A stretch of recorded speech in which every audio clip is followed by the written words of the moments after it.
Today's big issue, sexual diversity in comic books.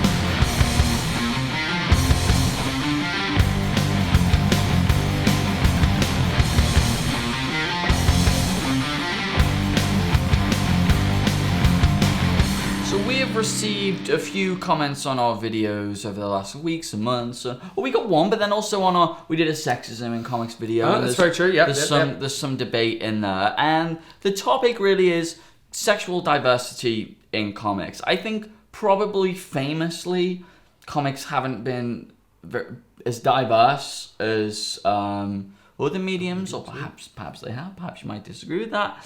Recently, there's been a bit of an influx, but I mean, for the most part, sexual diversity, so gay, lesbian, transgender, all this type of thing, definitely isn't proportionally represented in comics. And of course, Andrew Garfield recently came out and said he thought it'd be interesting if Mary Jane in the next Spider-Man film was a guy.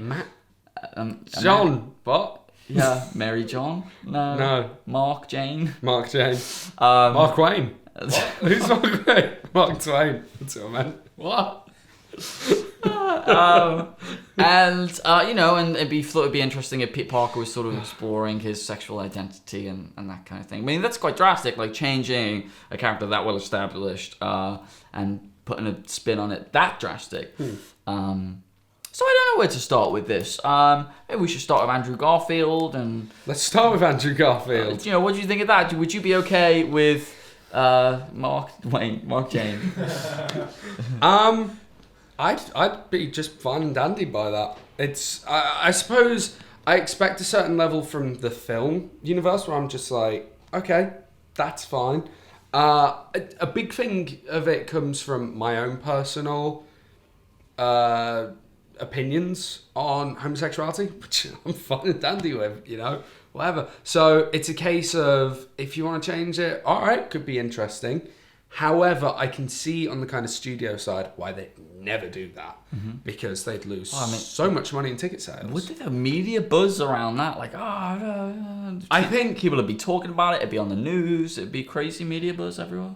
Yeah, but positive and negative. Like, obviously there'd be... Who wouldn't? The Hicks wouldn't go, I ain't gonna see no gays. Terrible accent. But, with... I want my Spider-Man whipping, not swapping.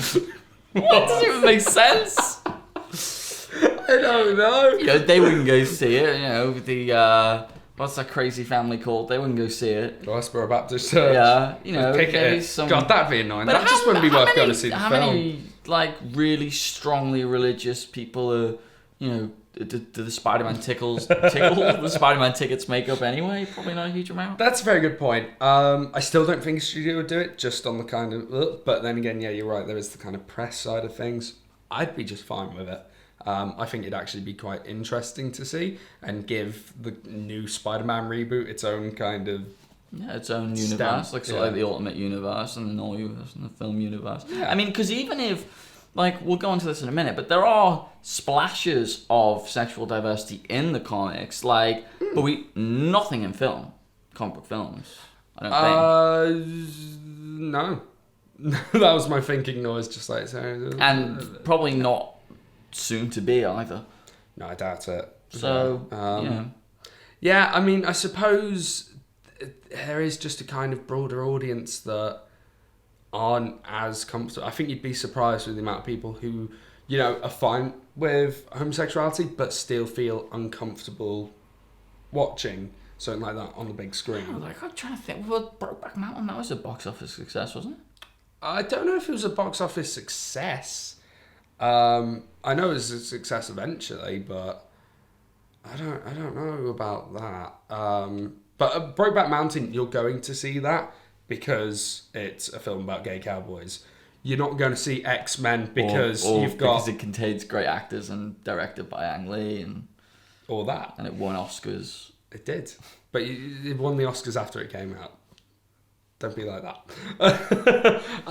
Whereas, you're going to see X-Men because you're going to see a superhero film. You're not going to go and see it because you want to see North Star and his fella whose name I've forgotten. Kyle. That's not why you're going to see it. So for some people who want to go and see Wolverine slice people up, they may be put off by seeing that on the big screen. They're like, I don't feel comfortable. Probably more of a. I don't think it's as big a deal as that. I think if North Star was a member of the X-Men, people would be fine with it in the films.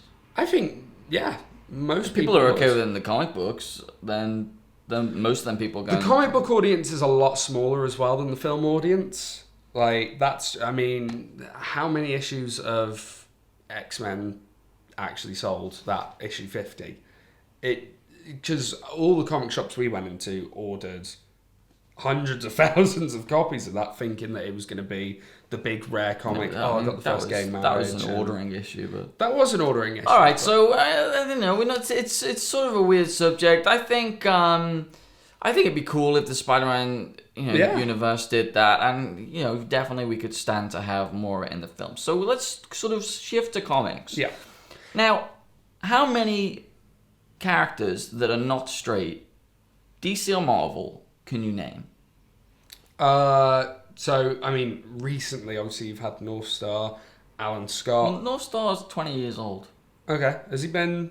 Well, 20 years? maybe not the full 20, but it's Fair- definitely fair between amount of 10 that. and 20. Okay. No, 90, so 15 and 20, somewhere like that. Alan Scott, obviously, in the last That's brand new. year. That was Brand spanking. brand new for the New 52. Batwoman is lesbian. Is lesbian. She is just one lesbian for all lesbians. She is like She is lesbian. the metaphor for it. Other than that, the Fearless Defenders. I don't know what her name is, but one of the members of the Fearless Defenders. Yeah, but that's just because we read that. Like, honestly, they're the North Star and Batman. I only know about half of those though, because Just the recently. media went absolutely crazy recently, going, "Oh, look at all the gay characters showing up." Yeah. It was because it's a hot issue in the States at the moment. So whenever a gay character appears, it gets media attention. But when I'm reading a book, they're not going, it's not like you turn the page and he's going, "I'll now hit them with my Green Lantern ring, but also I'm gay." They don't have those little captions. It's not like every panel he's talking to Batman going, "Well, that's an interesting point, Batman, but do you fancy going down to the Batcave a bit later on, having a few drinks, see where the night takes us?" There's I wanna none of read- that. I wanna read that I want to comic. read that as well, to be honest. But it could be a good laugh. But The main two I can think of, and there are more because I've read lists. Look, yeah. Seen Tumblr, seen lists of characters, and Yeah. they are there. Yeah. But the two main ones are Batwoman and North Star, Yeah. and the only one with their own book It's Batman. is Batwoman. North Star is only in the Astonishing X-Men, which I'm pretty sure is the lowest selling X-Men book. Isn't it finished now? It may have finished now. Yeah. There we go. I'm not even sure.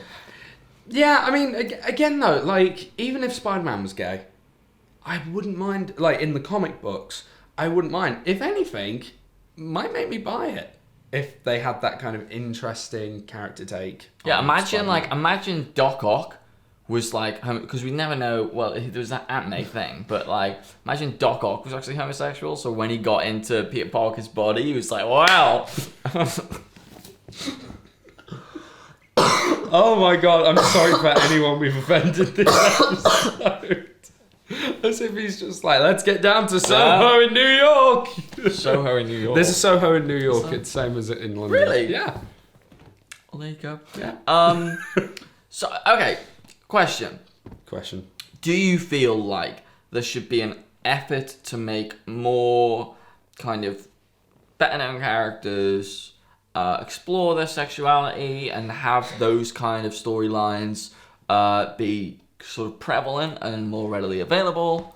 So here's the two ways of looking at it as far as I'm aware. Yes, I think there should be more gay characters. But then it starts to feel like, oh, now they're just doing it But for that's the media other attention. thing. I don't want it for the media I don't want it, we need gay characters, so we're going to introduce gay characters. Because that's what it started They've got to feel come like in for a natural. while. Yeah, they've just got to come in naturally. It can't be that so regimented. Well, it's... Yeah, it's October, time for the next gay. Yeah, exactly. But, I can see it helping, some young readers who have problems with their sexuality. Yeah. It'd be a great thing for them to be able to read that and go, that's really cool. Because superheroes should branch out to everyone. Everyone should have their own. I've had a nightmare here. What's my favourite book at the moment? Young Avengers. Oh, Young Avengers, of course. Wicked and Hulkling. Yeah. You see, and I read the first couple of issues of Young Avengers, and that didn't bother me at all. I thought it was lovely. It's not. Oh, you two are gay, so that's a major done part of the naturally, story. And it's like a thing that they're just two characters in a relationship. Time. Yeah.